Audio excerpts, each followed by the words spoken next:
Hello बेटा, आज हम कंटिन्यू करने जा रहे हैं अपना प्रोसेस जिसका नाम है रेस्पिरेशन।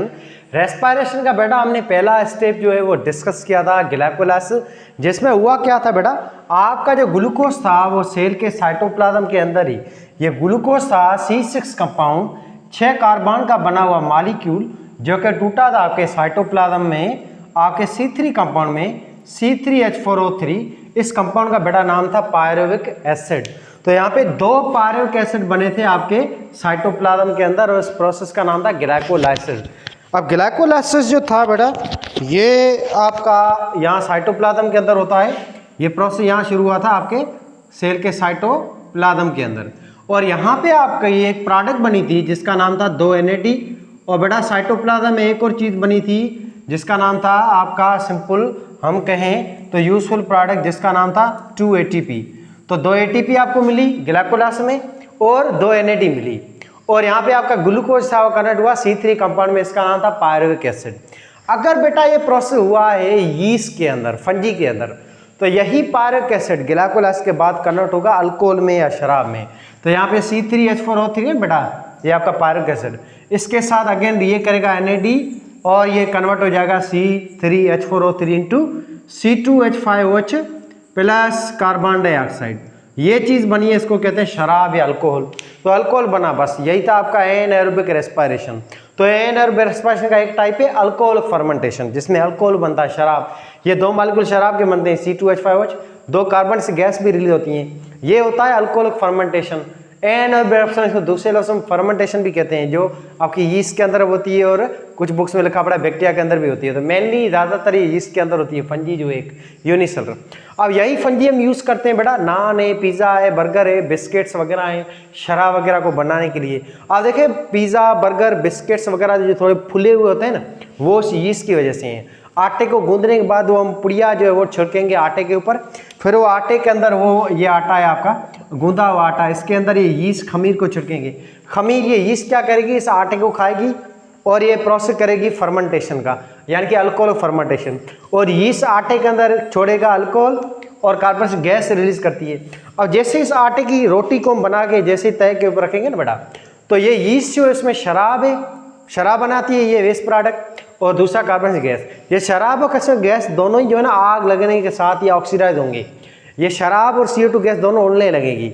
इसके नतीजे आपकी रोटी यूँ फूलना शुरू हो जाती है, जिसके नतीजे रोटी कन्वर्ट होती है नान में, बर्गर में, पिज़्ज़ा में, ब्रेड वगैरह में। तो ब्रेड वगैरह ऐसे बनाए जाते हैं इसके ज़रिए, बहुत सिंपल प्रोसेस है। दूसरा टाइप था एनाएरोबिक रेस्पिरेशन का, उसका नाम था lactic acid fermentation, lactic acid respiration, जिसमें क्या हुआ था, अगर ये प्रोसेस हमारी बॉडी के किसी सेल में हो रहा है यानी कि स्केलेटल मसल वगैरह में, तो हमारी बॉडी में बेटा ये पायरुविक एसिड जो है ना ये रिड्यूस होगा। जैसे NAD इसके साथ ये करेगा तो पायरुविक एसिड कन्वर्ट हो जाएगा C3H6O3 में। ये 2 मॉलिक्यूल बनेंगे, इनको हम कहते हैं लैक्टिक एसिड। तो ये था आपका एनाएरोबिक रेस्पिरेशन, बहुत सिंपल है। इसमें है ना ग्लूकोज आपका सिर्फ 5 से 7% ही टूटता है। NCERT में लिखा पड़ा है 7% एनर्जी रिलीज होती है।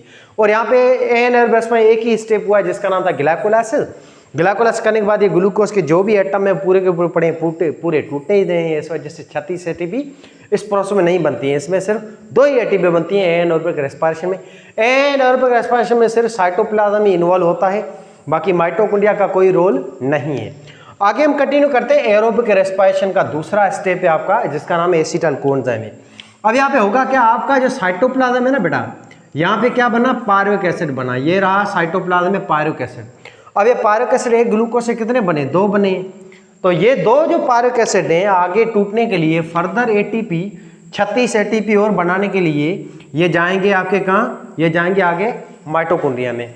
और यहाँ पे टोटल जो ना 34 ATP बनेगी माइटोकॉन्ड्रिया में, 36 ATP बनती हैं यहाँ पे आगे चलकर आपके प्रोकैरियोटिक सेल में। हमारे सेल में आगे 34 ATP बनेंगी फर्दर इस प्रोसेस के जरिए, इलेक्ट्रॉन ट्रांसपोर्ट के जरिए, क्रेब्स साइकिल के जरिए। क्रेब्स साइकिल में 2 ATP बनेंगी, बाकी आपकी 32 ATP बनेंगी इलेक्ट्रॉन ट्रांसपोर्ट चेन में। तो आगे हम डिस्कस करते हैं इसको। तो ये 2 पायरुविक एसिड है बेटा, ये साइटोप्लाज्म से आएंगे आपके माइटोकॉन्ड्रिया में। आगे जो रेस्पिरेशन 95% जो कंटिन्यू होगी या कंप्लीट होगी वो माइटोकॉन्ड्रिया में होगी। वो कौन सी रेस्पिरेशन बेटा, एरोबिक रेस्पिरेशन। आज थोड़े इंसेक्ट बहुत ज़्यादा हैं तो मसला होगा, डिस्टर्बेंस होगी, तो टेंशन लेने की बात नहीं है, ठीक है बेटा। पढ़ते हैं इसको। तो आपका ये पायरुविक एसिड है बेटा, पायरुविक एसिड जो है अभी आएगा माइटोकॉन्ड्रिया में। कितने पायरुविक एसिड, 2 आएंगे। अब ये दोनों पायरिक एसिड जो हैं, ये 3 कार्बन के कंपाउंड है, ये दोनों आ गए माइटोकॉन्ड्रिया में। माइटोकॉन्ड्रिया की स्ट्रक्चर हम पहले भी डिटेल में डिस्कस कर चुके हैं सेल चैप्टर के अंदर। वो माइटोकॉन्ड्रिया को थोड़ा याद कर लो, पढ़ लो उसकी स्ट्रक्चर को, ताकि टॉपिक आपको समझ में आ जाए। अब ये माइटोकॉन्ड्रिया बेटा, माइटोकॉन्ड्रिया को हम यहाँ पे जूम करते हैं। ये आपका रहा ऑर्गेनेल जिसका नाम है माइटोकॉन्ड्रिया। अब बेटा आपको पता होगा माइटोकॉन्ड्रिया के अंदर जो है ना, ये पानी वाला ऐसा होता है inner membrane. Mitochondria double membrane bonded organelle है। इसकी माइटोकॉन्ड्रिया की ये आउटर लेयर है, फिर ये इनर लेयर है। इनर लेयर के फोल्ड होते हैं जिसको क्रिस्टी कहते हैं। इनर लेयर है माइटोकॉन्ड्रिया की, इसके अंदर पानी का ऐसा होता है। माइटोकॉन्ड्रिया के पानी वाला ऐसा, जहाँ पे इसका खुद का डीएनए है, राइबोसोम में आरएनए होते हैं। माइटोकॉन्ड्रिया के इस पानी वाले हिस्से को हम बेटा कहते हैं मैट्रिक्स। आपकी जो रेस्पिरेशन जो है उसका ये सेकंड स्टेप है एसिटाइल कोएंजाइम है, और तीसरा स्टेप क्रेब्स साइकिल। ये दोनों प्रोसेस यहाँ पे होते हैं माइटोकॉन्ड्रिया के अंदर, मैट्रिक्स में या पानी वाले हिस्से में। चौथा और आखिरी स्टेप है इलेक्ट्रॉन ट्रांसपोर्ट चेन, वो यहाँ पे होता है माइटोकॉन्ड्रिया के इनर मेम्ब्रेन पे, इनर मेम्ब्रेन के फोल्ड पे, जिसका नाम है क्रिस्टी।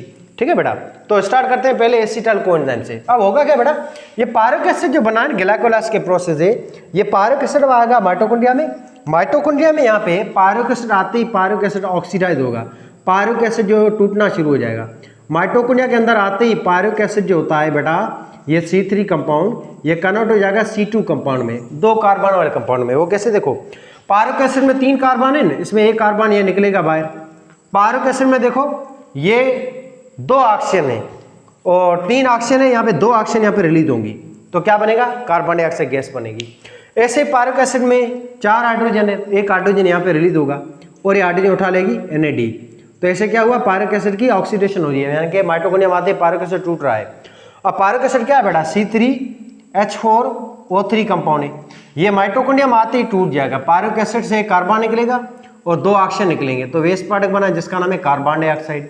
अब पायरिक एसिड के पीछे बाकी कितने कार्बन रहे, 2 ही कार्बन रहे बेटा, और बाकी रहा हाइड्रोजन।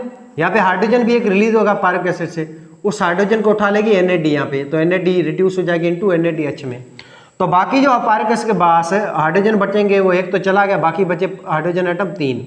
ऐसे ऑक्सीजन बेटा 3 थे, 2 ऑक्सीजन यहाँ पे रिलीज हो गए CO2 की फॉर्म में, बाकी पीछे ऑक्सीजन बचेगा 1। तो यहाँ पे देखो आप, पायरिक एसिड माइटोकॉन्ड्रिया में आते ही ये कन्वर्ट हो गया किसमें, ये कन्वर्ट होगा C2H3O कंपाउंड में। इस बेटा कंपाउंड का नाम है एसिटाइल। क्या नाम है, एसिटाइल ग्रुप या एसिटाइल कंपाउंड। और यहाँ पे एक वेस्ट प्रोडक्ट बना है, इस वेस्ट प्रोडक्ट का नाम है कार्बन डाइऑक्साइड। यहाँ पे एक अच्छी चीज बनी है, इस अच्छी चीज का नाम है NAD। तो एक आपके पायरिक एसिड से 1 कार्बन से गैस बनी, एक एसिटाइल ग्रुप बना और एक NAD बने। अब ये तीनों चीजें, ये प्रोडक्ट हैं आपके कौन से प्रोसेस के, एसिटाइल कोएंजाइम के या लिंक रिएक्शन के। और ये तीनों चीजें कहाँ बनी बेटा, माइटोकॉन्ड्रिया की मैट्रिक्स के अंदर बनी। तो यही था आपका एसिटाइल। तो एसिटाइल क्या होता है, ये देखो ये पायरिक एसिड है, ये इसकी पूरी की स्ट्रक्चर है।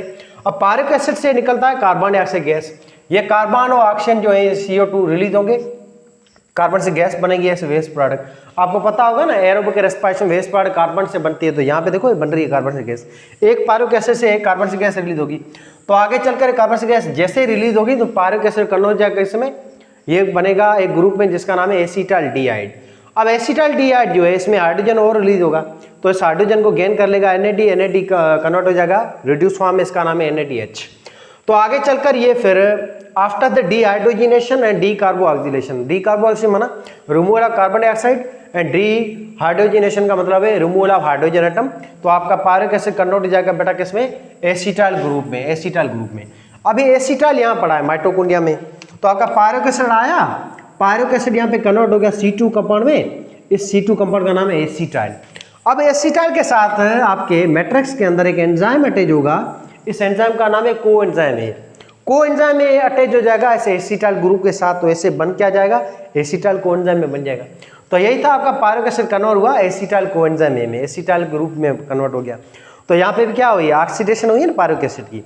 अब बेटा पायरिक एसिड यहाँ पे 1 नहीं है 2 थे, तो जब 2 पायरिक एसिड आएंगे माइटोकॉन्ड्रिया से, माइटोकॉन्ड्रिया के अंदर जब साइटोप्लाज्म से, तो यहाँ पे टोटल देखो पायरिक एसिड 2 आए, तो यहाँ पे गैस भी कितनी बनेगी कार्बन से 2, एक पायरिक से 1, तो दूसरे पायरिक से दूसरी कार्बन से 2 कार्बन से कैसे बनी, और 2 बने यहाँ पे क्या, एसिटाइल ग्रुप।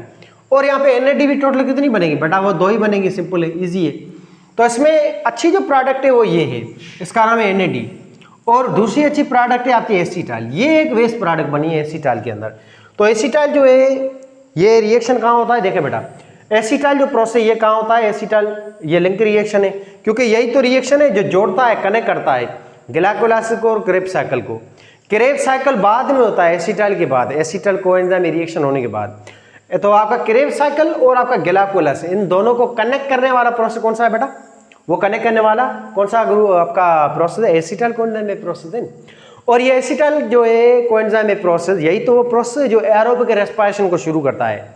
एरोबिक रेस्पिरेशन जो ये हुई इस वजह से ताकि ये पायरुवेट एसिड कन्वर्ट हो जाए किसमें, एसिटाइल में, तभी तो ये एरोबिक रेस्पिरेशन कहलाती है। ये एरोबिक रेस्पिरेशन का दूसरा स्टेप है, पहला स्टेप आपका ग्लाइकोलाइसिस था, या इसको हम कहते हैं ऑक्सीडेशन ऑफ पायरुवेट। तो एसिटाइल का कोएंजाइम जो ए है इस प्रोसेस का दूसरा बेटा नाम है आपका ऑक्सीडेशन ऑफ पायरुवेट, ठीक है बेटा। तो यहाँ पे देखो पायरुवेट ऑक्सीडाइज हुआ इनटू एसिटाइल के अंदर, यहाँ पे थोड़े इंसेक्ट हैं, थोड़ा मसला हो रहा है बहरहाल।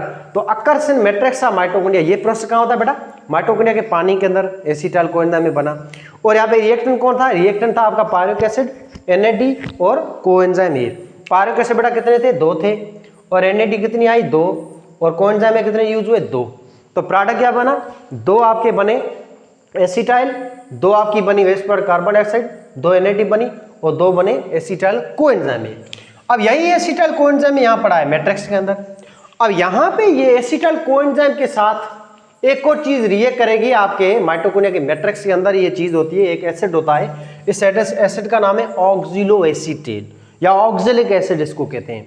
तो ऑक्सिलो एसीटेट ये रिएक्ट करेगा आपके इस एसिटाइल के साथ। तो यहाँ पे एक और प्रोसेस स्टार्ट होगा जो तीसरा स्टेप है आपके एरोबिक रेस्पिरेशन का। इस प्रोसेस का बेटा नाम है क्रेब्स साइकिल। तो क्रेब्स साइकिल जो होता है ना बेटा, ये आपका एरोबिक रेस्पिरेशन का तीसरा स्टेप है, बहुत इंपॉर्टेंट स्टेप है। क्रेब्स साइकिल होता है माइटोकॉन्ड्रिया के अंदर, याद रखना माइटोकॉन्ड्रिया के पानी में मैट्रिक्स के अंदर होता है। क्रेब्स साइकिल कंटिन्यू होता है एसिटाइल कोएंजाइम की वजह से। एसिटाइल कोएंजाइम है ना, यहाँ पे एसिटाइल ग्रुप है, इसी को ही तोड़ने के लिए किया जाता है क्रेब्स साइकिल आपका। और ये भी माइटोकॉन्ड्रिया के अंदर ही प्रोसेस होता है। अब माइटोकॉन्ड्रिया के अंदर ये आपका माइटोकॉन्ड्रिया है, इसको फिर से अच्छी तरह थोड़ा बनाते हैं। तो यहाँ पे ये देखें बेटा, ये आपका माइटोकॉन्ड्रिया है, ये रहा आपका माइटोकॉन्ड्रिया। माइटोकॉन्ड्रिया के पानी में ये आया पायरुविक एसिड, पायरुविक एसिड 2 थे, कन्वर्ट हुए दोनों किसमें, C2 कंपाउंड में, इसका नाम है एसिटाइल।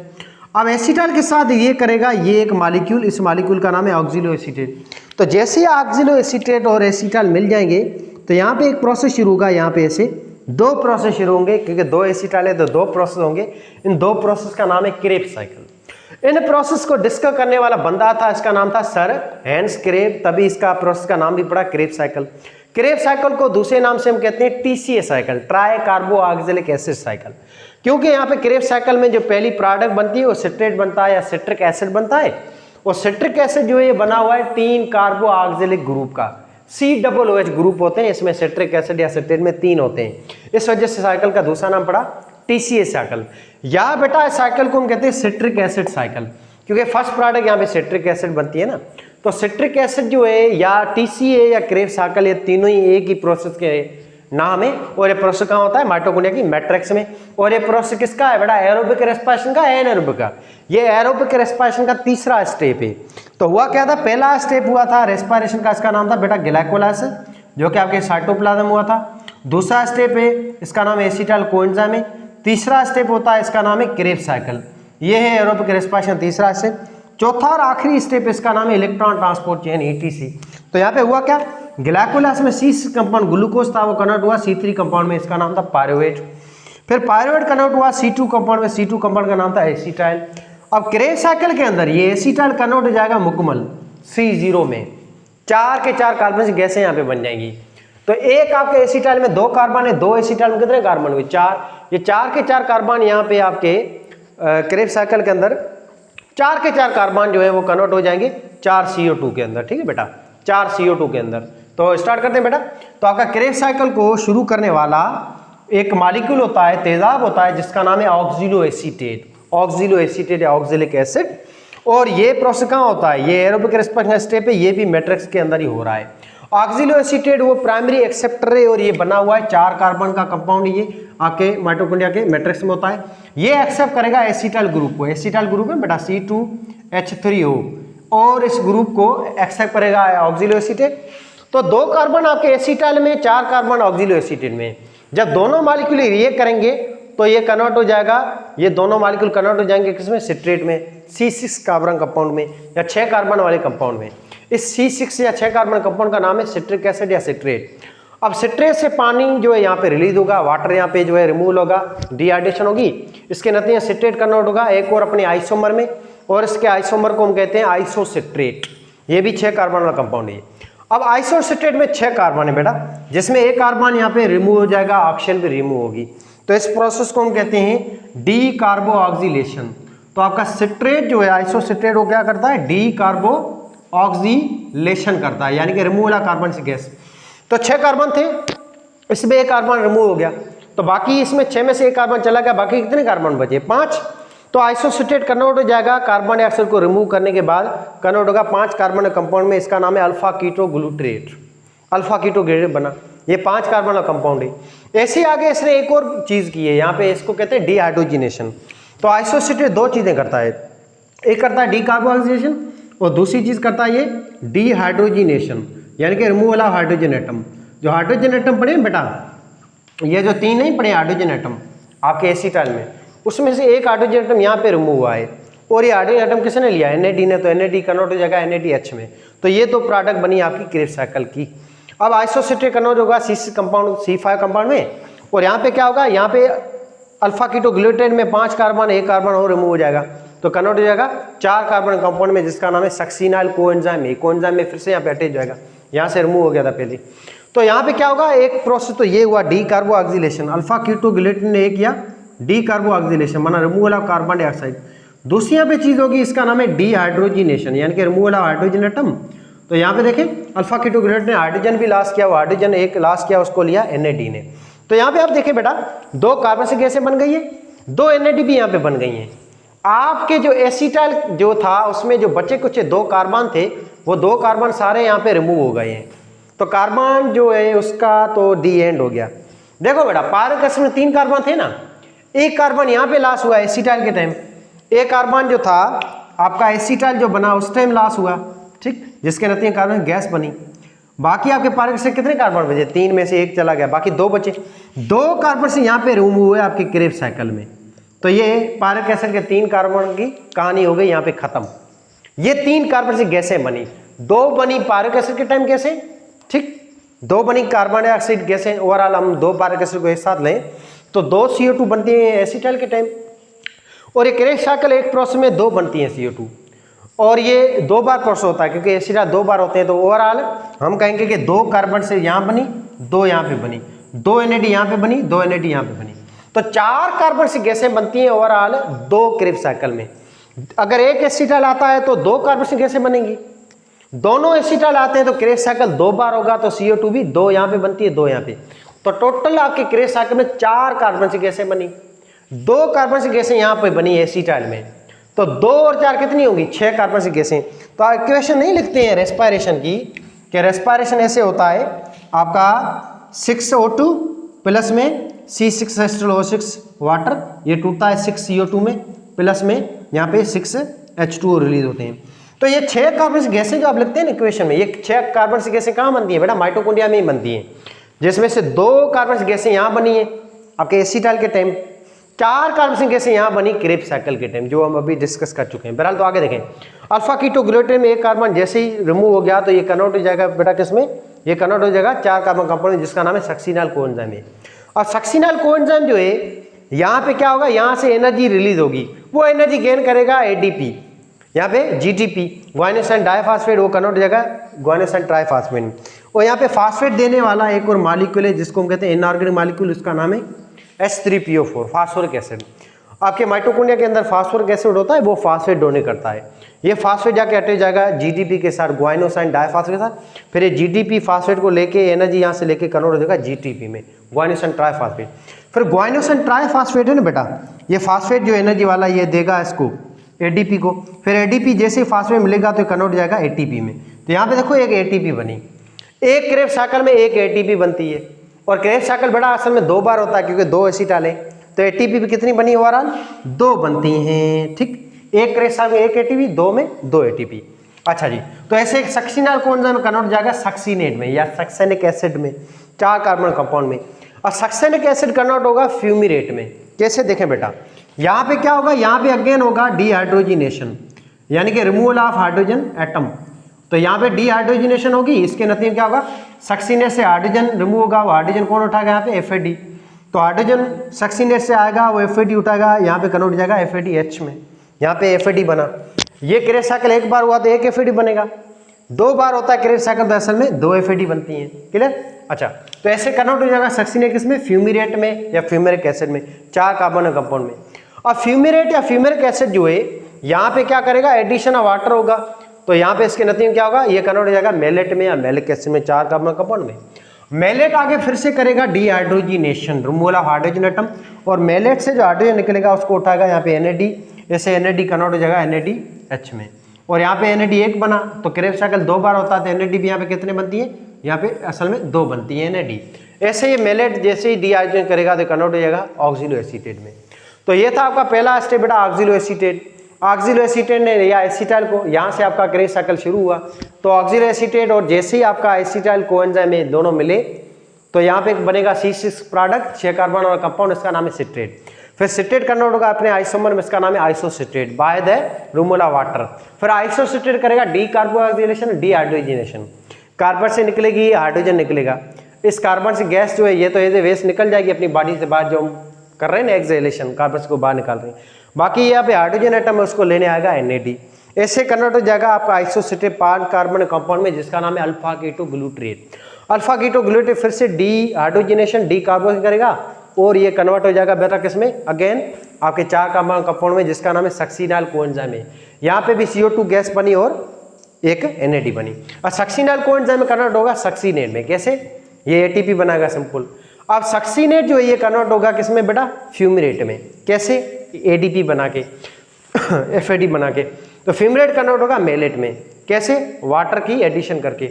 मेलेट कन्वर्ट होगा फिर से डिहाइड्रोजन करके NAD बना के। तो ओवरऑल ये था आपका प्रोसेस। अब आते हैं ट्रिक पे, इसको याद करने का तरीका बहुत ईजी है बेटा। Oxaloacetate, citrate, isocitrate, alpha keto glutarate, succinyl coenzyme, succinate, इसका फ्यूमिरेट, मेलेट, ये है आपके स्टेप क्रेब्स साइकिल के। अब इसको याद कैसे करा जाता है, देखिए बेटा, सिंपल एक ट्रिक है, O फिर आता है C and then Imran Khan, such a sweet and famous man. बहुत इजी है, देखें बेटा, OC Imran Khan, such a sweet and famous man. Clear? तो यहाँ पे O क्या है, O का मतलब है ऑक्सिलो एसीटेट, C का मतलब होता है सिट्रेट, I का मतलब होता है आइसोसिट्रेट, K का मतलब होता है कीटो ग्लूट्रेट। अच्छा जी, सच का मतलब होता है सक्सीनाइल कोएंजाइम में, एंड स्वीट का मतलब होता है सक्सीनेट, एंड F का मतलब होता है फेमस, फेमस माना फ्यूमिरेट, M का मतलब होता है मेन माना आखिर में मेलेट आता है। क्लियर है बात? OC Imran Khan, such a sweet and famous man. बहुत ईजी है। अब मजे वाली बात आते हैं, क्रेब्स साइकिल पूरा आपको याद करने की जरूरत नहीं है। जैसे ग्लाइकोलाइसिस मैंने कहा था पूरा याद करने की जरूरत नहीं है, उसके रिएक्टर और प्रोडक्ट को याद करो। तो क्रेब्स साइकिल अगर याद होता है तो ठीक है, नहीं तो कोई इशू नहीं है बड़ा। ठीक है बेटा? अच्छा, आपको ये याद रखना है क्रेब्स साइकिल कहाँ होता है, माइटोकॉन्ड्रिया में। एरोबिक का है या एनारोबिक का है, ये एरोबिक का प्रोसेस है, 3rd नंबर स्टेप है। ठीक है बेटा? कई बुक में ये 2रा नंबर स्टेप लिखा है, कहीं पे 3रा नंबर, आप अपने बुक के साथ देख लें। और ये प्रोसेस शुरू कहाँ से होता है भाई, ऑक्सिलो एसीटेट। और इसमें क्या क्या बना देख बेटा, एक आपके क्रेब्स साइकिल में एक CO2 यहाँ बनी, एक CO2 यहाँ बनी, तो एक क्रेब्स साइकिल में 2 CO2 बनती हैं। क्रेब्स साइकिल असल में 2 बार होता है, क्योंकि 2 एसीटाइल है, तो 4 CO2 बनती हैं। तो प्रोडक्ट क्या क्या है, 4 कार्बन से गैसें हैं। ये 4 कार्बन से गैसें कहाँ से बनी, एसीटाइल से। एसीटाइल एक में 2 कार्बन थी ना, 2 की 2 कार्बन यहाँ पे रिमूव हुई CO2 की फॉर्म में। एसीटाइल 2 थे, तो यानी कि कार्बन यहाँ पे 2 थी, 2 की 2 कार्बन से गैस ओवरऑल 4 हो गई। 4 कार्बन से गैसें यहाँ पे रिमूव होती हैं in the form of CO2 gas. Next हम देखें तो 2 ATP यहाँ पे यूज हुई, रिएक्टर ने 2 ATP यहाँ पे, एक ATP आई एक क्रेब्स साइकिल में, दूसरी बार भी क्रेब्स साइकिल होगा तो टोटल ATP कितनी यूज हुई, 2। तो ATP कितनी बनी बेटा क्रेब्स साइकिल में, 2 ATP बनती हैं। और ये जो ATP बनी है बेटा, इस ATP के बनने वाले प्रोसेस को कहते हैं सबसे लेवल फास्फोरिलेशन। याद आ रहा है कुछ, ग्लाइकोलाइसिस में 4 ATP बनी थी, वो भी डायरेक्ट ATP बन रही है, उसको भी सबसे लेवल फास्फोरिलेशन कहते हैं। तो आपके सबसे लेवल फास्फोरिलेशन में 4 ATP बनी ग्लाइकोलाइसिस में, 2 ATP बनी है आपके क्रेब्स साइकिल में। क्लियर है बात? तो ग्लाइकोलाइसिस तो एक ही स्टेप था, उसमें डायरेक्ट 4 बनती हैं। एक क्रेब साइकिल में एक एटीपी बनती है, ये प्रोसेस 2 बार होता है, 2 एटीपी बनती हैं। तो ओवरऑल आपकी 6 एटीपी बनती हैं सबसे लेवल फास्फोलाइजेशन के जरिए, यानी कि बगैर किसी एटीपी संश्लेषित एंजाइम के जरिए ये एटीपी बनती है डायरेक्ट, जिसमें एनर्जी देने वाला एक मॉलिक्यूल है सक्सिनाइल, फास्फेट देने वाला इनऑर्गेनिक चीज है जिसका नाम है फास्फोरिक एसिड। तो टोटल 6 एटीपी बनती हैं सबसे लेवल फास्फोलाइजेशन के जरिए, और इस 6 में से 2 को हम माइनस करेंगे क्योंकि खर्च करता है ना आपका सेल ग्लाइकोलाइसिस के अंदर। तो एक्चुअली 4 एटीपी ये आपके सेल में बनती है सबसे लेवल फास्फोलाइजेशन के जरिए। 4 एटीपी ये नेट एटीपी है सबसे फास्फोलाइजेशन के जरिए, 6 जो बनती है ग्रास एटीपी है सबसे लेवल फास्फोलाइजेशन के जरिए। 4 एटीपी आपको यहाँ मिल गई। बाकी बेटा 32 एटीपी बनेगी इस स्टेप में जिसका नाम है इलेक्ट्रॉन ट्रांसपोर्ट चेन। यहाँ पे 32 एटीपी बनेगी। 2 एटीपी यहाँ पे बनी क्रेब साइकिल में सबसे लेवल फास्फोलाइजेशन के जरिए, 2 एटीपी हम नेट को लिख रहे हैं ओवरऑल ग्लाइकोलाइसिस में, 2 और 2 4 एटीपी मिली सबसे लेवल फास्फोलाइजेशन के जरिए। 32 आगे बनेगी इलेक्ट्रॉन ट्रांसपोर्ट चेन के जरिए। तो 32 2 34 34 और 2 36 एटीपी ऐसे बनती है आपकी ओवरऑल रेस्पिरेशन में। और ये एटीपी बनती है 2 किस्म के मैकेनिज्म से। एक सबसे लेवल फास्फोराइलेशन है, डायरेक्ट एटीपी का बनना बगैर किसी एंजाइम के जरिए, बगैर किसी कीमियो ऑस्मोसिस के जरिए, बगैर प्रोटॉन के एटीपी का बनना डायरेक्ट, इसको कहते हैं सबसे लेवल फास्फोराइलेशन। और सबसे लेवल फास्फोराइलेशन 2 जगह पे होती है बेटा, साइटोप्लाज्म में ग्लाइकोलाइसिस के टाइम, माइटोकॉन्ड्रिया में क्रेब साइकिल के टाइम। क्लियर है? 4 एटीपी ये बनी, ठीक नेट। 32 एटीपी बनेगी कीमियो ऑस्मोसिस के जरिए इलेक्ट्रॉन ट्रांसपोर्ट चेन में, और इलेक्ट्रॉन ट्रांसपोर्ट चेन प्रोसेस को हम नेक्स्ट लेक्चर में डिस्कस करेंगे। तो यहाँ पे प्रोडक्ट को आपको याद करना है बेटा, प्रोडक्ट क्या बनी, 2 एटीपी कन्वर्ट हुई 2 एटीपी में, ऐसे 2 जीटीपी आई में, 2 जीटीपी कन्वर्ट हुई, जो जीटीपी में फिर से जीटीपी कन्वर्ट होगी जीडीपी में। क्लियर है बात ये? अच्छा 6 एनएडी आई बेटा, एक एनएडी यहाँ आई, एक एनएडी आई, 2 एनएडी यहाँ आई, एक एनएडी आई। एक क्रेब साइकिल में कितनी एनएडी यूज हो रही है? 1 2 3। एक क्रेब साइकिल में 3 एनएडी यूज हो रही है, तो क्रेब साइकिल 2 बार होता है, माना कितनी एनएडी यूज हुई है? 6 एनएडी यूज हुई, उसके नतीजे में क्या बनी? 6 NADH बनी। ये प्रोडक्ट है आपकी दोनों क्रेब साइकिल की।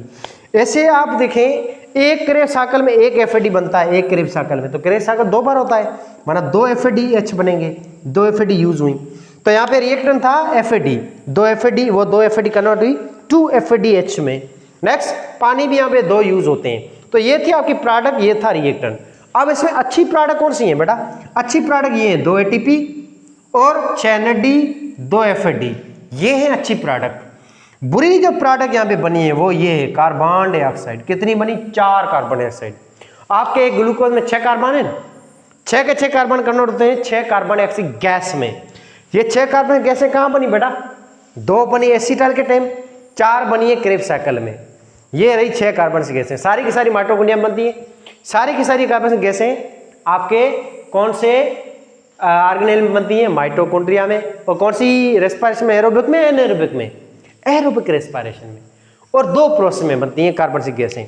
एक एसिटाइल है जिसमें 2 कार्बन से गैसें बनती हैं, ठीक, और 4 कार्बन से गैसें बनती हैं आपके क्रेब साइकिल में। बाकी एटीपी तो फिलहाल हमें 6 मिली हैं, 2 को तो माइनस करेंगे, माना 4 मिली हैं अभी तक। 2 आपके ग्लाइकोलाइसिस में नेट, और 2 बनी है अभी क्रेब साइकिल में। एक और बात बेटा, अब ग्लूकोज यहाँ पे उसकी चीजें मुकम्मल टूट गई हैं। अब ग्लूकोज से हमें क्या क्या मिला? देखो बेटा, ग्लाइकोलाइसिस में 2 NAD बनी और आपकी 6 NAD यहाँ क्रेब साइकिल बनी।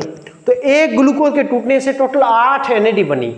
2 बनी ग्लाइकोलाइसिस के टाइम, 6 बनी क्रेब साइकिल के टाइम। 6 और 2 8 NAD बनी है ग्लूकोज के टूटने से, और 2 FAD बनी है, और दोनों FAD कहाँ बनी? क्रेब साइकिल में।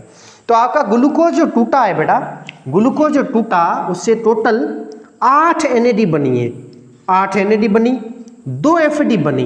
अब ये 8 NAD कहाँ बनी बेटा? इसमें 2 NAD बनी है ग्लाइकोलाइसिस के टाइम, 2 NAD बनी ग्लाइकोलाइसिस के टाइम, और आपकी 8 NAD ये बनी अभी अभी क्रेब साइकिल में। ठीक है बेटा? अच्छा, 2 की 2 NAD सारी की सारी कहाँ बनती है? क्रेब साइकिल में। अच्छा, और क्या बना? 4 ATP अभी तक बन चुकी हैं, नेट ATP। वैसे 6 बनी है, 4 हम काउंट करेंगे, नेट बचत को काउंट करेंगे। कैसे? 2 आपकी ATP यहाँ क्रेब साइकिल बनी, 4 वहाँ ग्लाइकोलाइसिस बनी, और ग्लाइकोलाइसिस शुरू करेंगे ऐसे नहीं, 2 ATP खर्च की तो -2 करेंगे तो बाकी 2 ATP बची ऐसे। इसके अलावा 6 कार्बन से गैसें बन चुकी हैं यहाँ पे, 6 कार्बन से गैसें वेस्ट प्रोडक्ट बन चुकी हैं। ये 6 कार्बन से गैसें कहाँ बनी बड़ा? 2 कार्बन से गैसें बनी एसिटाइल के टाइम, 4 बनी है क्रेब साइकिल के अंदर। ठीक, अभी यहाँ तक ये चीज़ें हमें मिल चुकी हैं। अभी हमें चाहिए 32 और ATP, वो 32 ATP यहाँ से बनेगी। 8 NAD और 2 FAD है ना, इनकी एनर्जी से इलेक्ट्रॉन ट्रांसपोर्ट चेन का प्रोसेस होगा और उसमें 32 ATP बनेगी। अब वो कैसे बनेगी अगले हम प्रोसेस में उसको डिटेल से पढ़ेंगे, ठीक है। तो ये आपका प्रोसेस सारा हो गया है जिसको अच्छी तरह से डिस्कस हमने कर लिया है।